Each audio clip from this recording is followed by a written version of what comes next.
Bienvenue sur Vos priorités, nos propositions, le podcast de campagne de la liste Bretagne ma vie. Bonjour, je voulais savoir si vous vouliez répondre à quelques questions sur les régionales. Si vous voulez, oui, pourquoi pas.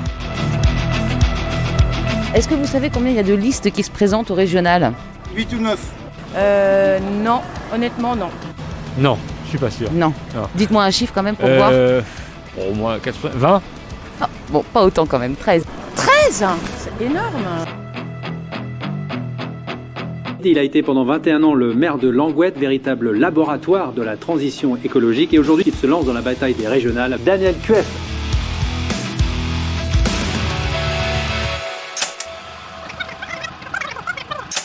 Quelles seraient pour vous les priorités que devrait avoir la région pour les prochaines années ? C'est une grande question. Je travaille dans le service public moi en plus, donc j'aimerais bien qu'on ça évolue du côté écologie un peu plus, qu'on fasse des efforts, mais que ce soit en lien avec les questions des citoyens, que ce soit quelque chose de réfléchi, que ce soit pas quelque chose d'imposé, et recréer du lien entre les citoyens. Par exemple, si on vous sollicitait pour participer à une convention citoyenne ou un exercice de ce type, Oui. Vous accepteriez d'y participer ? Ah oui, tout à fait, oui. Oui. Bien sûr.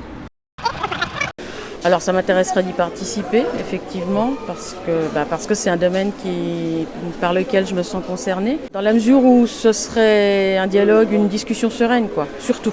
Je trouve qu'aujourd'hui le climat de discussion tourne très vite au vinaigre et c'est désagréable parce que ça devient plus de l'agression verbale que du véritable débat ou de la discussion tout simplement.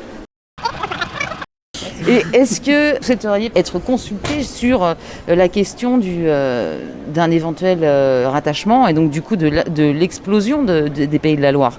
Ça ne m'aurait pas gêné de me retrouver plus en Bretagne qu'en Normandie déjà, mais voilà, quoi, ça ne m'aurait pas gêné. Et un référendum ou une votation, c'est à votre avis indispensable ? Indispensable non, mais ça peut être intéressant de savoir au moins l'opinion de chacun, quoi, voir un peu la tendance. Redévelopper un peu plus le service public. Après, je maîtrise pas bien les rôles de la région entre la région et le département. Je pense qu'on oublie le citoyen en fait dans tout ça. C'est-à-dire qu'on essaye de voir des usagers et on s'occupe plus du tout de la personne qui est derrière, quoi.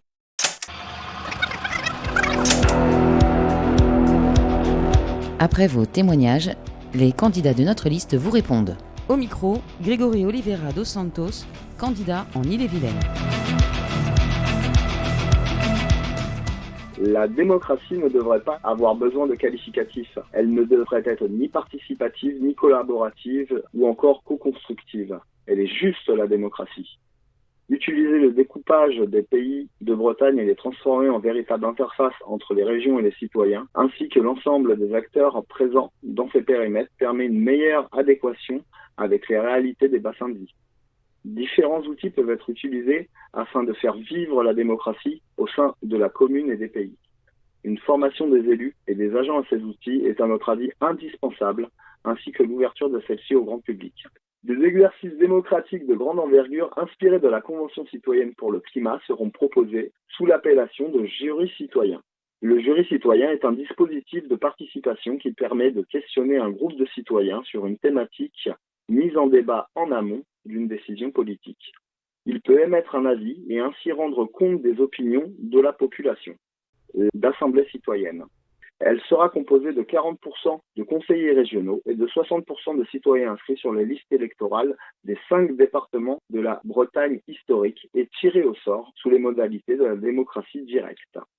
Tous les ans ou tous les 2 ans, la périodicité dépendra de la volonté des Bretons à s'impliquer dans la vie de la région. Seront organisées des votations citoyennes. Avec mon expérience de la Convention citoyenne pour le climat, j'ai bien vu que malgré des divergences et des idées politiques complètement différentes, le citoyen est capable d'arriver à un consensus et de faire le bon choix. Un grand merci à l'ensemble des participants pour ces échanges passionnés et chaleureux. Merci beaucoup, à très bientôt. Alors dimanche 20 juin, Marplich, votez Bretagne ma vie, votez pour Daniel Cuef. C'est le meilleur candidat, il faut voter pour lui.